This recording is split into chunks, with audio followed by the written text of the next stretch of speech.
राधा रानी बोल रही हैं, उलझी लट आके सुलझा जा रे मोहन, मेरे हाथ मेहंदी लगी। ए कन्हैया आओ जरा, हमारे बालों का गजरा गिर गया है, जरा पहना दो। कानों का झुमका गिर गया है, जरा पहना दो। पाँव की पायल गिर गई है, माथे की बिंदिया गिर गई, आओ और पहना दो। श्याम सुंदर जाते हैं और राधा रानी का श्रृंगार करते हैं। जैसे राम जी माता सीता का श्रृंगार करते हैं, ऐसे श्याम सुंदर श्री राधा रानी का श्रृंगार करते हैं। भगवान की ये पावन लीला देखो, भगवान की कथा बड़े बड़े ज्ञानी ध्यानी सुनते हैं,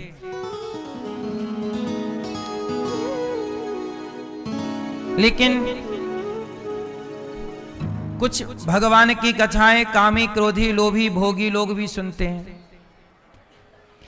तो भगवान की हर तरह की लीलाएं होती हैं। अब जैसे भगवान श्रृंगार कर रहे हैं,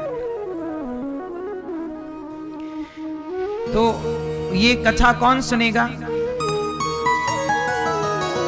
तो जैसे आप कथा सुनने आए तो आपने अपने पड़ोसी से कहा, भैया अरे बहन चलो कथा हो रही है, चलो सुने आए।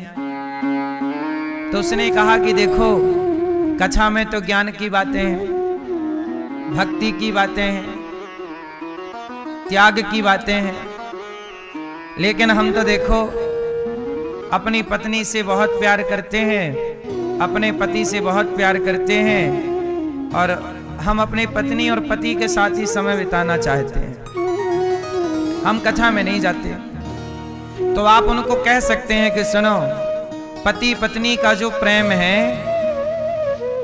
पति पत्नी के बीच का जो प्रेम है, वह प्रेम की कथा भी भागवत जी में है। क्यों? ताकि वो लोग भी कथा सुने जिनको ज्ञान से भक्ति से कोई लेना देना नहीं है, जो सांसारिक प्रेम में उलझे हुए हैं, वो भी ये कथाएं। जब राम जी सीता मां को श्रृंगार कर रहे हैं, बोलो हाँ, जब श्याम सुंदर राधा रानी का श्रृंगार कर रहे हैं, अब बताओ कोई तपस्वी साधु आदमी, अब साधु आदमी ये कथा सुन के क्या करेगा कि भगवान राधा जी के पांव में पायल पहना रहे हैं, भगवान कानों में झुमका पहना रहे हैं। ये कथा साधु के मतलब की नहीं है। क्यों है? क्योंकि यहां तो श्रृंगार है ना पत्नी का। ये तो पति पत्नी वाले तो गृहस्थ आश्रम वाला मैटर हो गया ना। साधु को इस कथा से क्या लेना कि राम जी सीता जी को गले में हार पहना रहे हैं और श्रृंगार कर रहे हैं, और श्याम सुंदर राधा रानी के श्रृंगार में लगे हुए हैं। राधा रानी श्याम सुंदर की गोद में बैठी हैं और श्याम सुंदर राधा जी को टुकुर टुकुर देख रहे हैं। अब आप कहोगे कि भगवान इस तरह की लीला, सुनो, साधु लोग अपनी साधना में लगे हैं तो उनके लिए त्याग की बातें बता दी शास्त्रों में, ऐसे त्याग, ऐसी भक्ति, ऐसा ज्ञान, आप इसको फॉलो करो। लेकिन जो आदमी भोगी विलासी है तो वो भी भगवान से अछूता ना रह जाए, इसलिए भगवान की, अब मैं आपको एक कथा सुना दूं तो आप, मैं आपको सुना नहीं सकता लेकिन समझा सकता हूं हल्का सा। जब भगवान श्री कृष्ण मोहिनी अवतार लेते हैं, जरा सुनना, मैं आपको क्या समझाना चाहता हूं, आप इशारे से समझना, मैं स्पष्ट नहीं बोल सकता। भागवत जी में आपने सुना होगा कि जब भगवान समुद्र मंथन हुआ तो भगवान ने कच्छप का अवतार लिया था, सुना होगा। फिर आपने सुना होगा कि धनवंतरी भगवान अमृत का कलश लेके प्रकट हुए थे समुद्र मंथन के बाद, ये सुना। फिर आपने ये भी सुना होगा कि देवताओं से दैत्यों ने अमृत छीन लिया था, तो देवताओं को अमृत लौटाने के लिए भगवान ने कौन सा अवतार लिया था? हाँ, अब मैं आपको ये समझाना चाहता हूं, मोहिनी। अब आप जरा सुनिएगा, मोहिनी भगवान, जब भगवान हमारे कृष्ण नारायण जब मोहिनी बने तो मोहिनी मतलब स्त्री, मोहिनी मतलब स्त्री। और जब मोहिनी अवतार लेके भगवान आए तो वहां भागवत जी में लिखा क्या है जानते हो? लिखा है कि भगवान इतने सुंदर हैं, मतलब स्त्री की सुंदरता का, भगवान स्त्री बन गए ना, तो भगवान की आंख कैसी है, गाल कैसे हैं, उनका हृदय कैसा है, उनकी कमर कैसी है, शरीर के एक एक अंग का वर्णन ऐसे है जैसे आप सुने तो आपके अंदर वासना जाग जाए। जबकि भगवान की कथा वासना को समाप्त करने वाली है।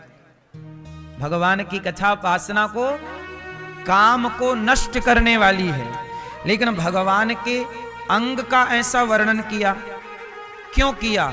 हमने गुरुजी से पूछा पढ़ते समय कि गुरुजी ये जो लिखा है ये तो ऐसा है कि सुनाया भी नहीं जा सकता समाज में, एक एक अंग का ऐसा वर्णन है, स्पष्ट से बता भी नहीं सकते, ऐसा क्यों?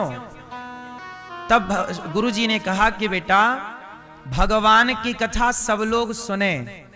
अब जैसे कोई कामी क्रोधी है, कामी आदमी, तो उसके लिए ऐसी कुछ बातें लिखनी पड़ेंगी ना, भगवान का वो अंग दिखाना, ताकि उस अंग के द्वारा, उस कथा के द्वारा वो प्रभावित होकर कथा सुनने लग जाए, और वो भी कथा सुने और धीरे धीरे उसके चित्त में भी भगवान समाने लग जाए, और उसका भी हृदय काम से वैराग्य की ओर, मतलब आसक्त नहीं, यहां बुला के फिर ईश्वर को दिखाना है। वो नहीं, आपने देखा होगा कि माँ कहती है ये दवाई पी ले बेटा, दवाई पियोगे, लड्डू दूंगी, लड्डू।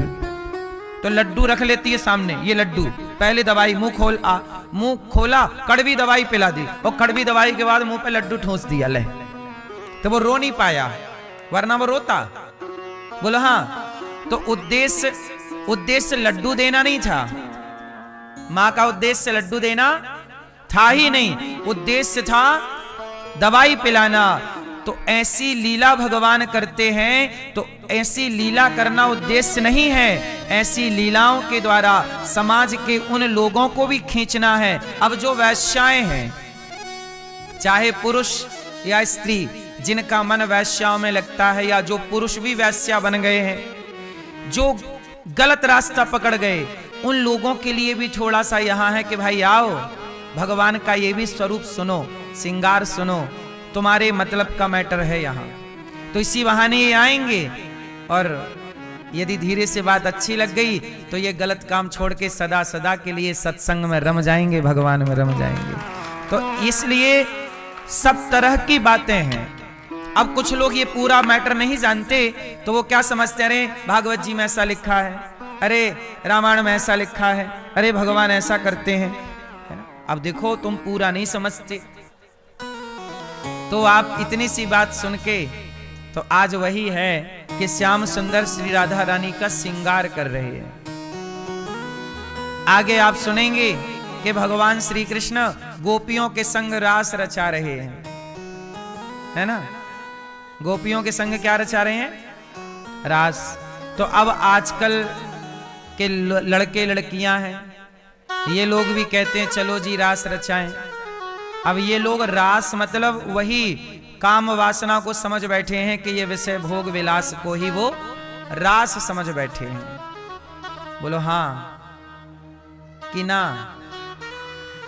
भगवान की कथाएं सही तरीके से ना सुनना, ना समझने से क्या हुआ कि लोगों ने अर्थ का अनर्थ कर डाला। वो बात किस लिए कही गई थी? अच्छा ये बताओ,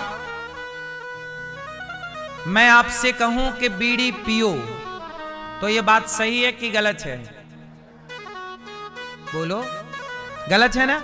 लेकिन इसको मैं दूसरे तरीके से समझा रहा हूं, फिर आप कहोगे कि फिर बताना कि सही है कि गलत है। सुनो, मैं आपको बीड़ी पीने का कहूं तो गलत है, लेकिन एक लड़का था, वो दिन में 10 बिंडल बीड़ी के पी जाता था, मतलब लगभग 100 बीड़ी पीता था। एक लड़का था, वो लगभग 100 बीड़ी पीता था। तो मैंने कहा कि भाई साहब बीड़ी छोड़ दो तुम, फिर तुम्हें गुरु मंत्र देंगे। बोला गुरुजी बीड़ी तो नहीं छूटेगी। तो मैंने कहा कि अच्छा एक काम करना, तुम 100 बीड़ी पीते हो, अब ऐसा किया करो कि एक बीड़ी पी लिया करो।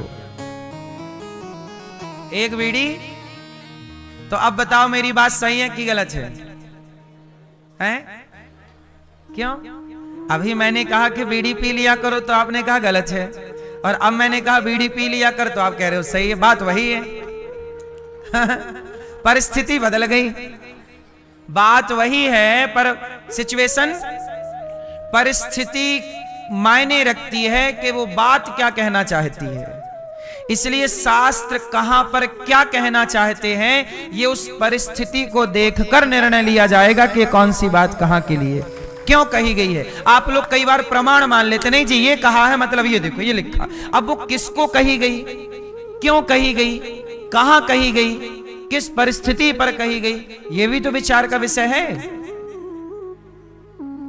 तो जो 100 बीड़ी पीता है उसे ये बात इसलिए कही गई है कि तू एक पी लिया कर, ताकि एक पिएगा तो धीरे धीरे वह एक भी छूट जाएगी।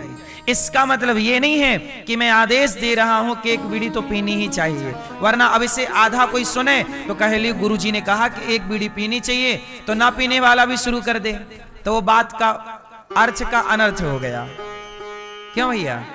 वो अर्थ का क्या हुआ? ये बात उनके लिए कही गई थी जो 100 बीड़ी पीते थे, उनके लिए ये बात नहीं है जो एक भी आप तो एक भी नहीं पीते, तो आपको ये बात बिल्कुल नहीं है कि तुम एक बीड़ी पी लिया करो। लेकिन जो 100 पीता उसके लिए बात है कि एक पिया कर भाई तो 99 छूट जाएगी। तो कई बार शास्त्रों में ऐसी बातें कही जाती हैं कि जिनका आप परिस्थिति के बाद ही डिसीजन ले सकते हैं। अब हमारे देश में क्या है कि कुछ लोग ऐसे हैं कि परिस्थिति का उन्हें ज्ञान है नहीं, शास्त्रों को पढ़ते नहीं। अब जैसे मैं आपको रामचरितमानस की एक चौपाई के बारे में जरा समझा दूं, उस पर बड़ा विवाद करते हैं लोग। क्यों? क्योंकि जानते नहीं ना। अब जैसे आपको एक चौपाई में बताऊं जिस पर संसद में विवाद हुआ, कुछ सांसद हमारे देश के रामचरितमानस की पन्ने फाड़ रहे थे, जला रहे थे। क्यों जला रहे थे? मूर्ख हैं, पढ़ते लिखते हैं नहीं, समझते हैं नहीं, जला दिए। अरे पगले, पढ़ भी तो लेते। चलो मैं एक चौपाई बोल रहा हूं, आपको भी पता होगी, उस पे बड़ा विवाद होता है। चौपाई क्या है? ढोल गंवार शूद्र पशु नारी, सकल ताड़ना के अधिकारी। ये चौपाई है। ढोल गंवार शूद्र पशु नारी, सकल ताड़ना के, ढोल गंवार शूद्र पशु और नारी, सकल ताड़ना के अधिकारी। भैया, चश्मा वाले भैया, क्या अर्थ हुआ इस चौपाई का? बगल वाले भैया, आप भी नेता बन जाओगे तो फिर आप भी फाड़ोगे, क्योंकि आपको पता ही नहीं। इसलिए कहता हूं सनातनी होना, सनातन के बारे में जानना जरूरी है। नहीं जानोगे, अब ये नेता वही हैं जो जानते वानते कुछ नहीं है, नकल करके पास हो गए, लो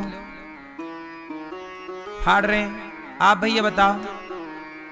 नहीं आप बताओ, नहीं आप बताओ, आप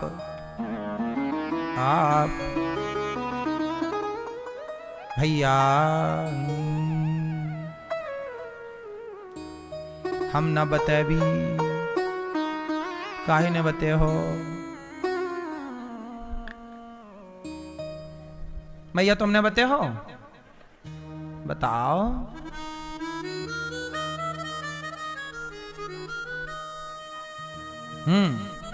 देखो मैया ने कुछ तो बताया, आप लोग पढ़े लिखे हो, कुछ तो बताते। ढोल मतलब ढोलक, ढोल तासे, ढोल तासे नहीं बजते शादी ब्याह में। ढोल गंवार, गंवार मतलब गंवार आदमी नहीं कहती तो आदमी गंवार है, एक नंबर का। ढोल ढोलक, गंवार गंवार व्यक्ति, ढोल गंवार। शूद्र, शूद्र मतलब कार्य करने वाला, कार्य करने वाला, चाहे फैक्ट्री में आपके कार्य आपके नीचे, चाहे मैं हूं या आप हो, काम करने वाला शूद्र। पशु, पशु मतलब भैंस है, बकरी है ना। आप लोग भैंस बकरी चराते कि नहीं? बचपन में हम भी गाय चराए हैं, भैंस बकरी लोग चराते हैं। पशु और नारी, नारी मतलब स्त्री, ये पांचों को तुलसीदास जी ने कहा है ढोल गवार शूद्र पशु नारी सकल ताड़ना के अधिकारी। मतलब ये सब ताड़ना के अधिकारी हैं। ताड़ना, अब नेताओं को ताड़ना का अर्थ समझ में नहीं आया तो रामचरितमानस जला दी, फाड़ दी। बोले हमें नहीं समझ में, अरे नहीं समझ में आता है गधो तो पढ़ लो, नहीं आता समझ में तो पढ़ लो, पूछ लो। ताड़ना का अर्थ है भैया, आपके यहां ताड़ना मतलब क्या होता है? ताड़ना मतलब क्या हो? ए भैया फलाने ने ताड़ लिया हमें, भैया चश्मा वाले भैया, आपके यहां ताड़ना मतलब क्या होता है? आप कहां से हो? हैं? कन्नौज मध्य प्रदेश, उत्तर प्रदेश, हाँ। अवध में आता है क्या कन्नौज? कानपुर के पास, हाँ तो कानपुर अयोध्या क्षेत्र ही तो है वो। अवध के अगल बगल है कन्नौज। तो आप ठीक कह रहे हैं। आप देखो इनके यहां ताड़ना मतलब देखना होता है। भैया आपके यहां अरे फलाने ने ताड़ लिया मीन्स फलाने ने देख लिया। हां, अब रामचरितमानस अवधी भाषा में लिखी गई है। कौन सी भाषा में? और अवधी भाषा में ताड़ना का मतलब होता है देखना। ताड़ना मीन्स ये अवधी भाषा का शब्द है। और अवधी में, अवधी नहीं, हमारे भारत के बहुत स्थानों में, जैसे मध्य प्रदेश में भी भोपाल जिला उठा लो, सागर उठा लो, जबलपुर, मंडला, आधा छत्तीसगढ़, यहां भी ताड़ना मतलब देखना। अरे फलाने ने ताड़ लिया। क्यों भैया आप क्या होता है ताड़ना मतलब? क्या होता है? जोर से। हाँ, ताड़ना मतलब क्या होता है? लेकिन कुछ राज्यों में ताड़ना मतलब मारना होता है। ताड़ दो से, मार दो मतलब। ताड़ना मतलब, ताड़ना के दो अर्थ हो गए। ताड़ना मतलब देखना और मारना। यदि इस चौपाई का अर्थ यहां मारना निकल आएगा तो चौपाई हो जाएगी गलत। नेता फाड़ रहे हैं क्योंकि वो ताड़ना का अर्थ मारने से लगा रहे हैं, जबकि यहां मारना है नहीं। यहां ढोलक को देखना पड़ता है, सुर से उतर तो नहीं गई। गंवार आदमी को देखना पड़ता है कहां जा रहा है, क्या कर रहा है। गंवार को कितना मारोगे? गंवार सो गंवार, इसलिए गंवार को मारा नहीं जाता, गंवार को देखा जाता कि हरकत क्या कर रहा है। ढोल गंवार शूद्र कार्यकर्ताओं को मारा नहीं जाता। आपके फैक्ट्री में 10 लोग काम कर रहे हैं, आपके खेत में 4 लेबर काम कर रही है, तो आप उन्हें मारोगे छोड़ी, लेकिन उन्हें देखोगे, क्योंकि नहीं देखोगे तो वो काम नहीं करेंगे। बोलो हाँ। तो देखना यहां अर्थ सटीक बैठ रहा है। ढोल गंवार शूद्र पशु, गाय चराने वाला और बकरी चराने वाला और भैंस चराने वाला और भेड़ चराने वाला, ये देखता रहता है कि हमारी बकरी कहां गई। यदि नहीं देखे तो बकरी फसल में घुस जाए, गाय फसल में घुस जाए। क्यों भैया गाय वाय चराए हो कभी बचपन में? गाय खेतों में घुस जाती है, किसान को सारी फसल खा जाती है। तो चराने वाला देखता रहता है कि मेरी गाय कहां है। मेड़ पर तो चरे, मेड़ मतलब 2 खेतों के बीच में एक मेड़ होती है, उस पर चरे, चारा चरे, फसल ना खाए। बात समझ में आई?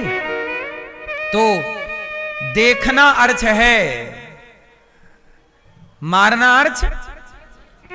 ढोल गंवार शूद्र पशु और नारी, नारी को भी देखते रहो, नारी को देखते रहो। यदि नारी को नहीं देखोगे तो जरा सी देर के लिए राम जी ने नहीं देखा, लक्ष्मण जी ने नहीं देखा, तो रावण उठा के ले गया कि नहीं? इसलिए तुलसीदास जी कह रहे हैं अपनी अपनी घरवाली को देखते रहो और अपनी को ही देखना।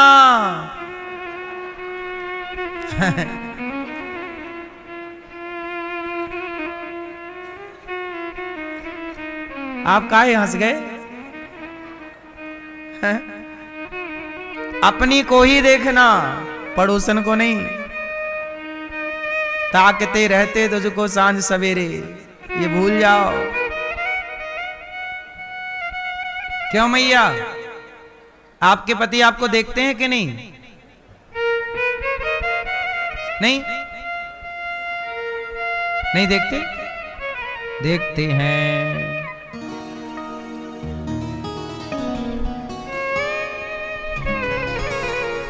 मैया, आपके कहां गए पति? अब वहीं से देख रहे होंगे। मैया, आपके देखते हैं आपको? नहीं? तो तुलसीदास जी कह रहे हैं पत्नी को देखते रहो। पत्नी को, अपनी वाली को देखो और किसी को। तो ढोल गंवार शूद्र पशु नारी, इनको क्या करना है? देखते रहना। इनको यहां ताड़ना का अर्थ यहां मारना नहीं होगा। यदि आपने अर्थ मारना कर दिया तो फिर पत्नी को मारते रहो, नारी को मारते रहो, पशु को मारते रहो, अर्थ हो जाएगा गलत। तो तुलसीदास जी का तात्पर्य यहां है कि इन्हें देखना है, ये नीति की बात है। लेकिन अब कुछ लोग नहीं समझते, वो कहते हैं नहीं ताड़ना लिखा है मतलब मारना होगा।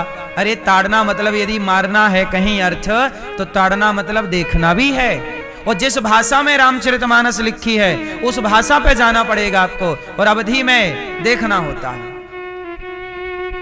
जैसे सन मतलब सूर्य भी होता है, सन मतलब पुत्र भी होता है, दोनों सन है। लेकिन अब यहां यह देखना पड़ेगा कि पुत्र के लिए बोला जा रहा सेंटेंस के सूर्य के लिए, तो वहां पे दोनों का अर्थ बदलेगा ना। उच्चारण एक है, स्पेलिंग अलग अलग है, उच्चारण एक है। बस वही कहना है कि यहां भी उच्चारण एक है, ताड़ना, पर अर्थ उसके अब अर्थ दो हैं, तो समझ में नहीं आने से लोग अर्थ का क्या कर देते हैं? अनर्थ। तो मैं आपको यही समझा रहा था कि बीड़ी पीना ये बात कहना गलत है, पर बीड़ी पीना ये बात कहना परिस्थिति के अनुसार, कई बार वो बात जहां छोड़ने के भाव से कही जाए वहां सही बैठती है। तो ये परिस्थिति पर निर्भर करती है। इसलिए शास्त्रों के गहरे अर्थ को समझना है तो लंबा सत्संग करोगे और गुरु चरणों में बैठोगे, तब शास्त्रों के मर्म को समझोगे। ऐसे नहीं समझ पाते, ऐसे शास्त्र हमारे समझ में नहीं आते। इसलिए कहता हूं सत्संग करिए। रास क्यों रचाए भगवान, ये तुम्हें समझ में नहीं आएगा, सत्संग करो समझ में आएगा। रास का अर्थ क्या है ऐसे समझ में नहीं आता। भगवान ये लीला क्यों कर रहे हैं समझ में नहीं आता। माता सती की समझ में तो आए नहीं राम। बताए ना हमने एक दिन कि राम जी सीता मां को खोज रहे थे और माता सती को डाउट हो गया कि भगवान नहीं हो सकते। तो जिन्हें भगवान की पत्नी माता सती शिव की पत्नी ना समझ पाई, उन्हें हम और आप कितना समझेंगे। मैया, हमारे श्री अनिल कुमार जायसवाल जी, श्रीमती आपकी धर्म पत्नी श्रीमती कमलेश जायसवाल जी, आप कितने पुण्यात्मा हैं कि आपके द्वारा इस माघ के पावन माह में ये सुंदर सी कथा सुनने का इन सब भक्तों को मौका मिल रहा है। आपने बड़ा पुण्य किया है। समाज को कथा का दान करना, कथा सुनाना बड़ा पुण्य है। और ये आपके पुत्र श्री कार्तिकेय जायसवाल जी, पुत्री आंचल जायसवाल जी, पुत्री लक्ष्मी जायसवाल जी और रविशंकर जायसवाल जी, मिथिलेश जायसवाल जी, मान्यता जायसवाल जी, आप सब सुल्तानपुर हम आए थे एक बार, अयोध्या के पास है।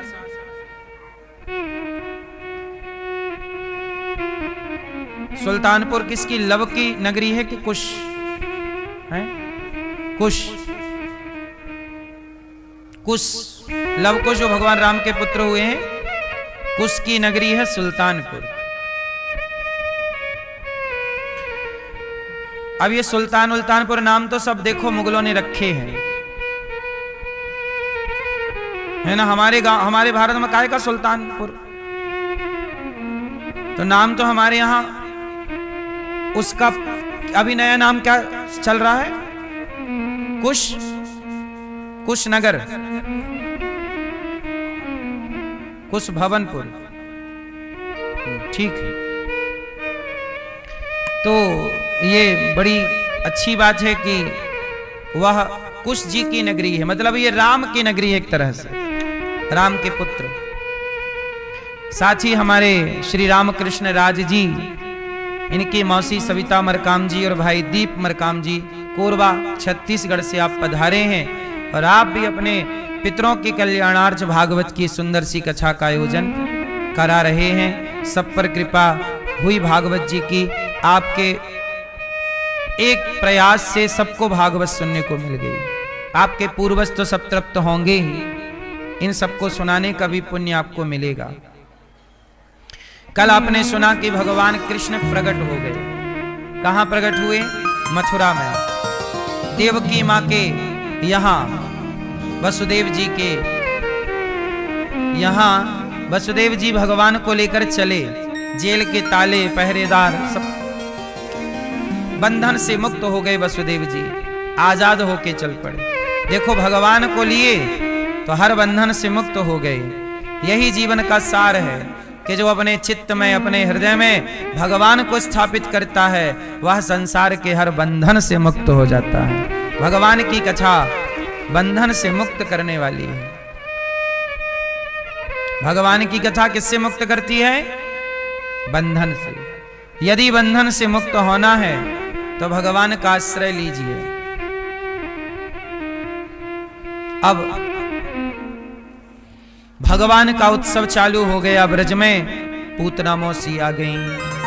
पूतना लोक बालघिनी राक्षसी रुधिरासना जिघांसया पहरये स्तनम दत्वा पसद्गतिं। पूतना नाम की एक राक्षसी है। पूतना लोक बालघिनी राक्षसी, एक पूतना नाम की राक्षसी है। वो खून पीती है। क्यों मैया? आप लोग खून तो नहीं पीती हो? सास कह रही थी एक दिन आपकी कि बहू ने पूरा खून पी लिया।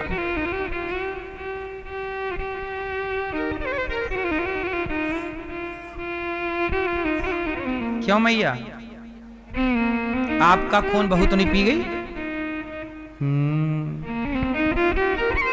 पूतना बच्चों को मारती, खून पी जाती। राक्षसी तो राक्षसी आई श्री कृष्ण का खून पीने। भगवान बोले, आ तो हमारा खून पीने आई, हम तेरे प्राण पी जाएंगे। पूतना आई शकल बदल के, थी बड़ी दुष्ट राक्षसी और भगवान कृष्ण को मारने गई। स्तन में, अपने आंचल में, स्तनों में जहर लगा लिया कि बच्चे को पिलाऊंगी दूध तो दूध की जगह जहर पिएगा, मर जाएगा। बड़ी सुंदर बंठन करके पूतना चली। भगवान कृष्ण ने देखा कि पूतना आ रही है।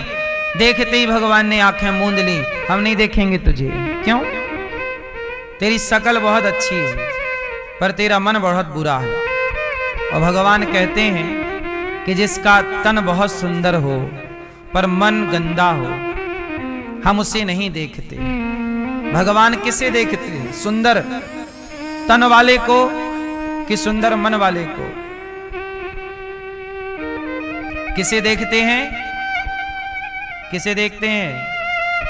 हाँ, भगवान तन की सुंदरता नहीं देखते, भगवान मन की सुंदरता देखते हैं। इसलिए कहता हूं, तन को सजाने में ज्यादा परेशान ना हुआ करो। आजकल लोग बड़ी सर्जरियां करा करा के अपने को सुंदर बनाते रहते हैं। आप लोगों को लगता है ये हीरो हीरोइन बड़े सुंदर हैं। नहीं मैया, ये लोग आपके साथ छल करते हैं। ये लोग क्या करते हैं कि ये अपने शरीर में प्लास्टिक सर्जरियां करवाते हैं। अपने ईश्वर की बनाई रचना के साथ छेड़छाड़ करवाते हैं। हाँ या ना? महंगे महंगे इंजेक्शन लगवाते हैं, जिन इंजेक्शनों से शरीर का रंग बदल जाता है और फिर आपको लगता है वो कितना सुंदर है। माइकल जैक्सन था, वो अपने होंठों को लाल रखने के लिए होंठों पे इंजेक्शन लगवाता था। माइकल जैक्सन अपने साथ 10 डॉक्टरों की टीम रखता था। पानी पीता था तो डॉक्टर चेक करते थे, खाता था तो डॉक्टर चेक करते थे। उसने 4 आदमियों को पैसा दे के रखा था कि मेरा हार्ट खराब हो, मेरा लीवर किडनी गुर्दा खराब हो, तुरंत आप अपना दे दोगे। लेकिन वह जिसकी इच्छा थी कि मैं कम से कम 100 साल तो जीऊंगा, बहुत पैसे वाला, लेकिन वो 50 साल भी ना जी पाया। क्यों भैया? माइकल जैक्सन 50 साल के पहले ही दम तोड़ दिया।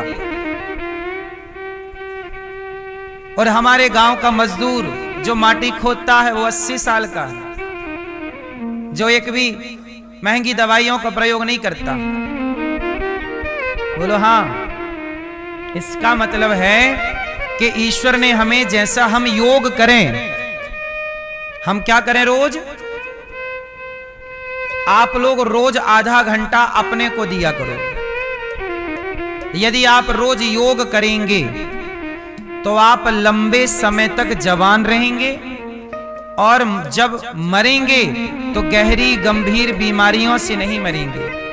आपके शरीर में कोई लंबी प्रॉब्लम नहीं होगी, शरीर में जकड़न अकड़न पैदा नहीं होगी। इसलिए आधा घंटा खुद को दो। सवेरे रोज योग किया करो, आधा घंटा, हो सके तो 1 घंटा। अनुलोम विलोम थोड़ा कर लो, प्राणायाम, भस्त्रिका कर लो। भस्त्रिका गहरी सांसें लेना छोड़ना, इससे पूरा जो फेफड़े हैं हमारे, सारी गंदगी साफ हो जाती है। शरीर के प्रत्येक अंग तक प्रॉपर ऑक्सीजन पहुंचनी चाहिए। अच्छा, जब बच्चा पैदा होता है तो रुलाया क्यों जाता है? क्यों रुलाया जाता है? क्योंकि रुलाने में उसकी सांसें लंबी चलने लगती हैं, और लंबी सांसें चलने से उसके पूरे बॉडी तक, पूरे शरीर तक ऑक्सीजन पहुंच जाता है। यदि बच्चा नहीं रोया तो समझ लेना कि वो बच्चा मेंटल रहेगा, पागल सा रहेगा, अपना काम। क्यों?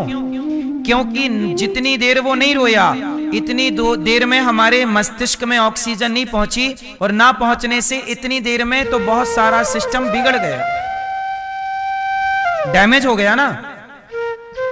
आप यदि 1 मिनट ऑक्सीजन ना लो, चलो कोई 1 मिनट रोक ले, 2 मिनट रोक ले, पर 3 मिनट के लिए नाक दबा दी जाए तो आप में बहुत लोग मर जाएंगे। किसी की क्षमता है कि 4 मिनट सांस रोक ले, लेकिन कम लोग हैं।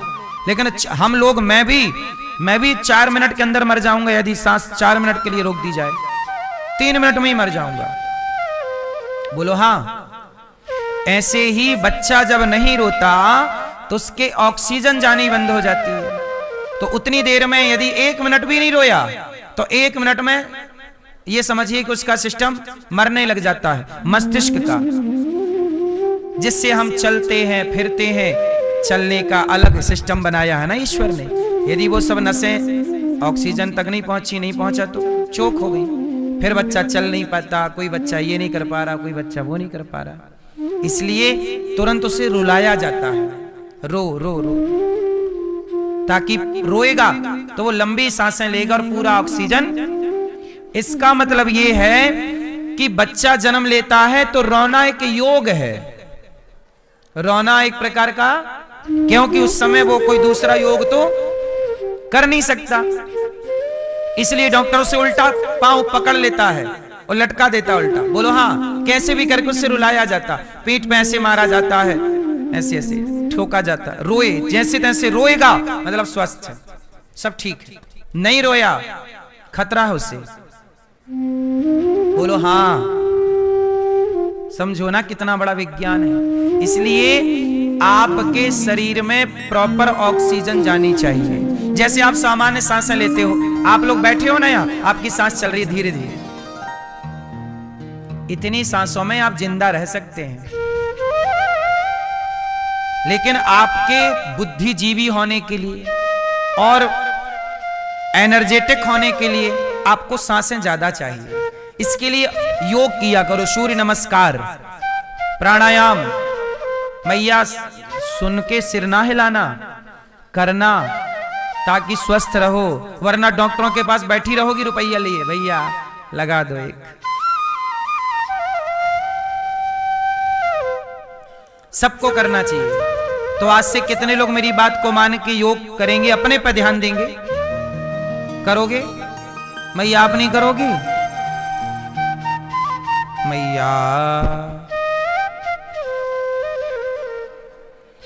विदेशों में ना मैया, हमारे भारत में मैयाएं बूढ़ी हो जाती हैं, विदेशों में 70-70 साल की मैयाएं मैया टाइप की लगती नहीं है। 70-70 साल में भी वो दौड़ रही हैं। क्यों? विदेशों में बहुत ध्यान रखा जाता है हेल्थ का। जैसे हमारे भारत में गली गली में क्या मिलता है? वो फुल्की, पानी पूरी और वो क्या मिलता है?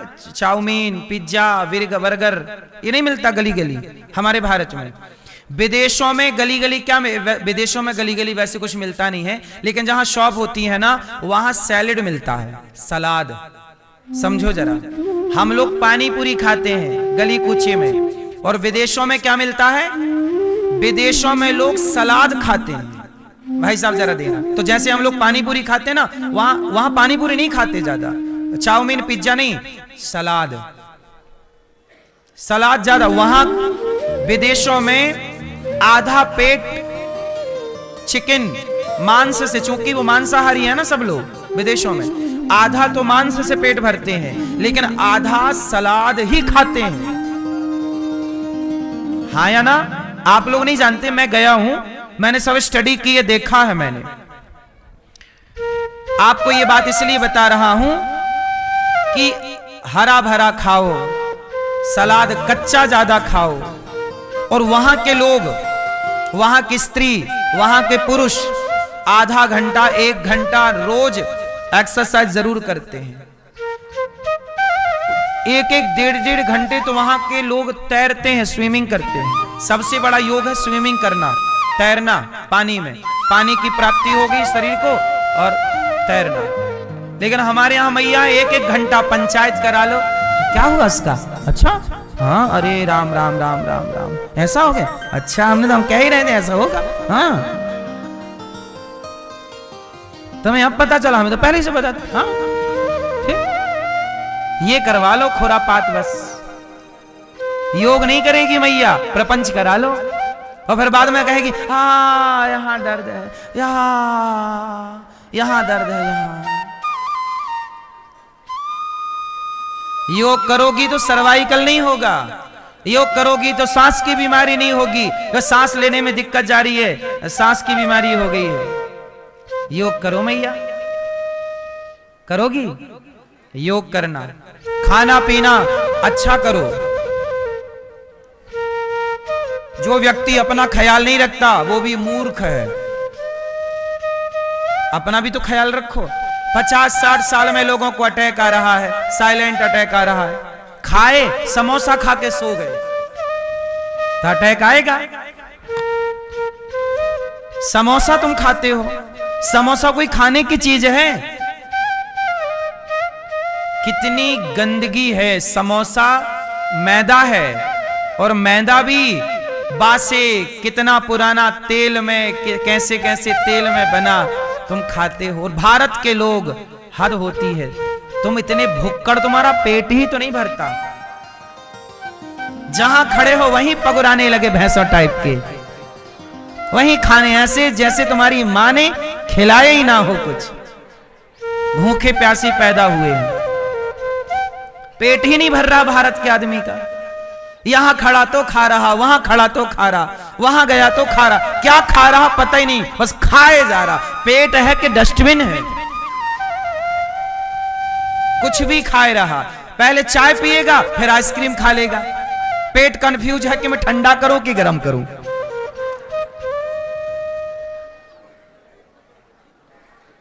भाई पेट को भी हर चीज गर्म करनी पड़ती है। क्यों भैया? पेट का सिस्टम। अच्छा बताओ, आपका शरीर गर्म रहता है 12 महीने के ठंडा? उत्तर दो। सर्दियों में आपका शरीर गर्म रहता, शरीर का टेम्परेचर सर्दियों में ज्यादा होता है और गर्मियों में टेम्परेचर कम होता है, लेकिन हर टेम्परेचर में आपके शरीर में गर्मी होती है। बोलो हाँ। आपके पेट में कभी भी हाथ रखना, आपका पेट हमेशा गर्म मिलेगा आपको। बोलो हाँ। 12 महीने। बोलो हाँ। सर्दियों में ज्यादा गर्म होता है और गर्मियों में पर गर्म, क्योंकि शरीर का अपना टेम्परेचर है। यदि शरीर का टेम्परेचर बिगड़ा तो ही बीमारी होती है, बुखार और ये और वो। इसलिए शरीर के टेम्परेचर को मेंटेन करना चाहिए।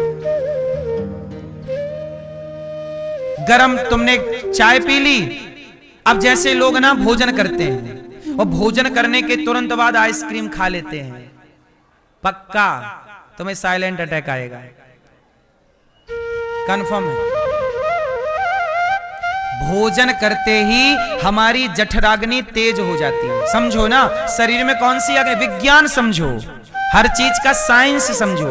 थोड़ा सा आप काश पढ़ लिए होते, मेडिकल साइंस को पढ़ लिए होते, आयुर्वेद को पढ़ लिए होते, तो मुझे ये बातें समझानी ना पड़ती आप लोगों को। हमारे पेट में जैसे ही आप भोजन डालते हो तो जठराग्नि क्या होती है, तीव्र हो जाती है। मतलब शरीर की अग्नि भोजन को पचाने का काम स्टार्ट कर दिया। अब आपका शरीर भोजन पचा रहा, खाया ना, तो शरीर गर्म हो गया, और जैसे ही गर्म हुआ तो अब आपने ऊपर से आइसक्रीम खा ली, तो आइसक्रीम क्या करेगी, पेट को जाके आग को बुझा देगी। वो बुझाएगी तो फिर भोजन जो पच रहा था वो पचने का क्रम खत्म हो गया। इससे क्या होगा कि फिर भोजन पचेगा नहीं, फिर भोजन सड़ेगा। यदि भोजन आपका नहीं पचता तो पेट में भोजन क्या होता है, सड़ने लग जाता है। या तो पचेगा या तो सड़ेगा, और भोजन सड़ा तो वो लाख बीमारी पैदा कर देता है। फिर वही आप लोग गैस की बीमारी, एसिडिटी, ये और वो फलाना। इसलिए कहते हैं कि भोजन के तुरंत बाद पानी भी नहीं पीना चाहिए। भोजनांते विषम बारी, शास्त्र मना करते हैं कि भोजन के तुरंत बाद पानी जहर होता है। हाँ, भोजन के बीच बीच में एक एक घूंट पानी पी सकते हैं आप। जैसे आपने 4 रोटी के कौर खा लिए, थोड़ा चबा लिया, थोड़ा एक घूंट पानी पी लिया, फिर रोटी खा ली, फिर पानी एक घूंट, ऐसे ऐसे। लेकिन आपने गड़गड़ 1 गिलास पानी पी लिया भोजन के बाद, वो रॉन्ग है। भोजन के 1 घंटे बाद पानी पीना चाहिए। बोलो हाँ, ये बात हम सही बोल रहे हैं कि गलत बता रहे हैं? इसलिए मेरी माँ, यदि आप ठीक से चलोगी, जवानी में अपना ख्याल रखोगी, तो बुढ़ापे में तुम्हारे घुटने दर्द नहीं करेंगे। नहीं तो देखो आज महिलाओं को घुटनों की कितनी समस्याएं हैं, पुरुष लोगों को कितनी समस्याएं हैं, ये दर्द वो दर्द। जवानी में आदमी को लगता ठीक चल रहा, जवानी में खान पान बिगड़ने से उसका भुगतान बुढ़ापे में भोगना पड़ेगा। इसलिए होशियार रहिएगा, थोड़ा सा अध्ययन कर लीजिए आयुर्वेद का। क्या खाएं क्या ना खाएं, कब खाएं कब ना खाएं, रात को क्या खाएं रात को क्या ना खाएं, रात को कुछ भी ना खाएं। लेकिन आप तो 12 बजे सब खा रहे हैं, खड़े होके खा रहे हैं, दौड़ दौड़ के खा रहे हैं, छानी में चढ़ चढ़ के खा रहे हैं। शादी ब्याह में पार्टियों में जाते हो आप, बोलो हाँ, और दे तंदूरी रोटी एक और दियो, और रसगुल्ला 3-4।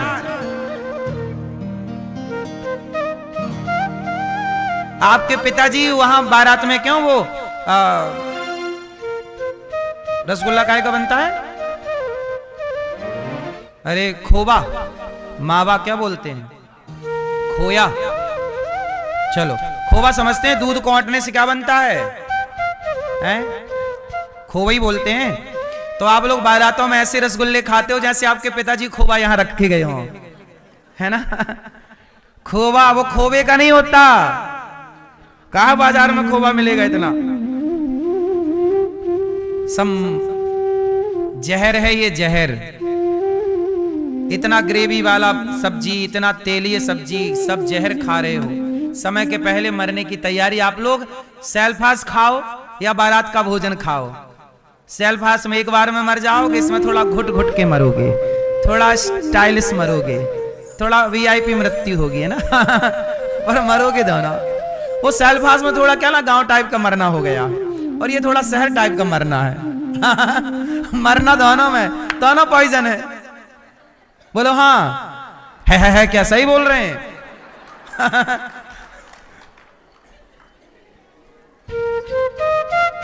तो कौन सा मरना पसंद करोगे, गांव वाला शहर वाला?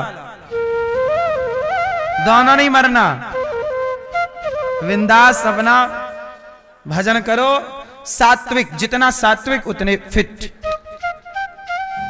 तो भगवान पूतना मौसी को मारने के लिए जहर पिलाने लाई, भगवान को उठाई। अच्छा, भगवान ने देखा नहीं पूतना को, क्योंकि पूतना का तन बड़ा सुंदर, मन सुंदर नहीं। और भगवान किसे देखते हैं? जिसका, हाँ, इसलिए कहता हूं, सिंगार करना है तो तन को नहीं, सजाना है तो तन को नहीं। भगवान ने जैसी रूपरेखा बनाई है, दूसरों को मैंने यही कहा कि आप हीरो हीरोइन को ना देखा करो, क्योंकि उनका जो शरीर है वो कृत्रिम शरीर है, रियल शरीर नहीं है, वो बनाया गया शरीर है। हमारे को ईश्वर ने जैसा दिया है, हम खुश रहें, छेड़छाड़ ना करें, क्योंकि मौत सबकी होनी। तुम कितना भी पैसे वाले हो, कितना भी कर लो, 100 साल से ज्यादा कोई ना जिएगा। क्यों मेरी मां? इसलिए पूतना मौसी की तरह तन को नहीं सजाना, मन को सजाना है। पूतना मौसी ने उठाया, दूध पिलाया, दूध में जहर था, जहर पिया, दूध पिया। भगवान ने कहा कि थोड़े प्राण भी पी लेते हैं, प्राण पीने लगे। पूतना चिल्लाई, बालक छोड़ दो, छोड़ दो। भगवान बोले, मौसी जी हम जल्दी से पकड़ते नहीं, और पकड़ लेते हैं तो फिर कभी छोड़ते नहीं। पकड़ लिया, प्राण पी गए, पूतना धड़ाम से नीचे गिर गई। जब पूतना गिरी, गोविंदाय नमो नमः, मर गई। वो जब मरी, नंद बाबा कंस का कर चुका के लौटे तो देखा बड़ा शरीर था।